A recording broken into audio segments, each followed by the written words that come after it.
We got some shots here, don't we? We do. Some shots. We got some beautiful Okay. shots. All right, I'll save Colton's for later because I don't know what he's doing. But I brought I know what he's doing. some from John Wick because I just wanted to talk about how they did this through all four movies. I don't think I've seen the fourth one, but when Wait, they really? Oh, okay. yeah. I feel like movies have every once. I feel like there was like a phase where like movies went through, especially like the early 2000s, like action movies, where like they would grade movies to try and look like this colorful, where like they'd be like, oh, we want this to be like a yellow scene or like a cool like dramatic red scene. It would just be like kind of a grade over top. Whereas like you can really tell the difference between like that or like when they use like actual on-set lighting to like have the lighting that they want. Obviously there's still grading on top of this, but there's still like actual like planning involved that went into having like the contrasting lights like red and blue, the green and yellow, green and purples. Just very nice lighting throughout most of these movies. Yeah. There's It's those. pretty. And then when I was looking for those, I found this muzzle flash shot, which in the thumbnail stood out to me that it's, I really don't like to usually shit on VFX, but this one was just kind of Wait, glaringly, this is. Oh, glaringly Yeah, not good. And usually if I saw this like on Twitter or something or anywhere else except for I got this straight off of Shot Deck. So I'm like, well, this is probably what's actually in the movie, and there's you can clearly see Wow. that the blood element it's maybe it's right, but before the muzzle flash, and then or something, or like they did the muzzle flash, but then they put the blood on top, but you can clearly see like the black levels and the difference between that and his head. See, right the edge here. work is still Yeah. not great. And then even on him you can clearly see the paint strokes or like the roto shape of like the interactive light, especially on his jacket. Oh, that's such a pet supposed to be peeve of muscle mine, flash. is Oh, when people jeez. do that. Oh, It's boy. not- Where they just like stroke his. Oh, we need even like on his bicep, you can see like a generic shape. You really it's annoying, but to do it right you really have to like look like, all right, light sources there, like maybe he gets like on his pecs, like maybe like the edges of like things are direct, like even like especially his coat feels so off, not only because it's like just a shape, it's not like feathered off even black. nicely. It's like that jacket is like almost looks like it's flared out towards us, but somehow it's not on the rim but like tucked in behind. Yeah. And even What's it this goes like orange flare over his forehead? I think that's there's some blood mist coming out of the head in his thing That's supposed to be mixed with the blood. flare. I think so. But Uh, it does kind of it looks like one of those muzzle flashes that have like the different like star shapes kind of coming out of it, but out of his head. Which is also Now, what do you think? What do you think the odds are that in DI, probably not because of those great shows, that in DI they like went to add like a big layer or something, and they just only had, they didn't know what they were doing. You know what it's I mean? possible. It's very possible. But those paint strokes kind of say otherwise, I think. But yeah. I could see them being like, oh, let's lift the head up because we're contrasting the shot like this with the, Yeah. and then Just they for a just flash frame kind of thing. they Yeah. ignored everything else. Yeah.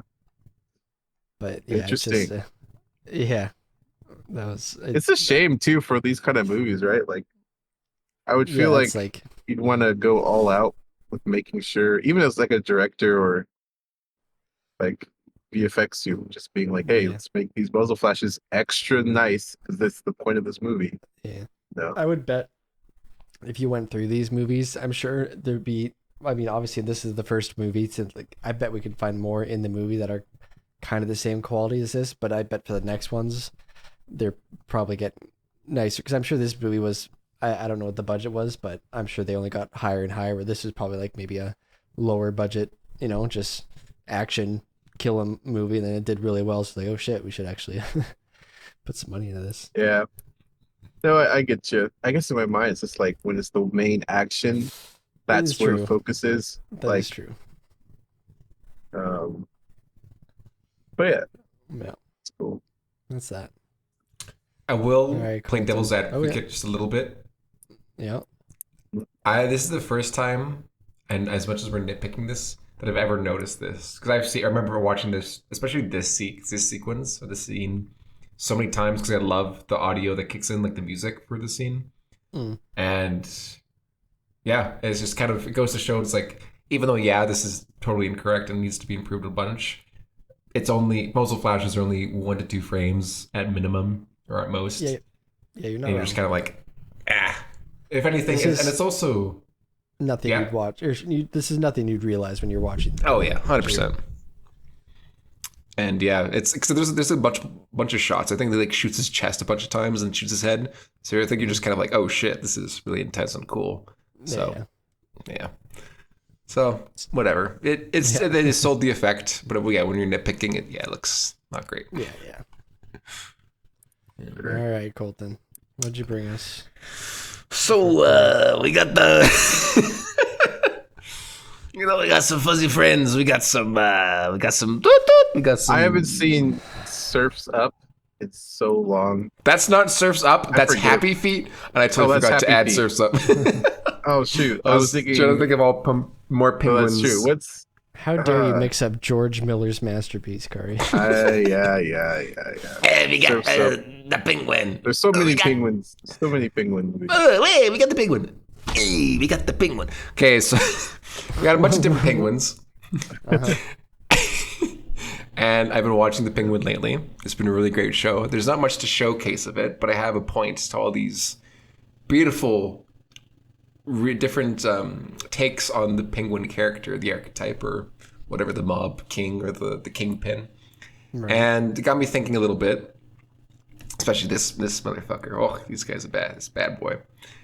Is that for what's been done of the Batman mythology and like all the movies and all the styles, and all the characters, can you think of anything else that you can kind of really do with said characters? I'm trying to think of like what you could do.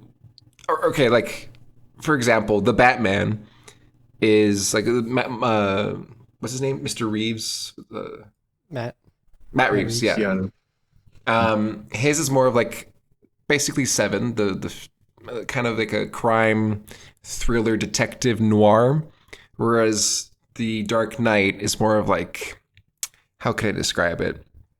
They have different styles and takes, even though they're both grounded. Then you have this Tim Burton character, which is more fantastical and cartoony. But then I'm thinking, where else could you go? Could you put these characters on a line? Whereas this penguin is more of like a mafia Tony Soprano type character.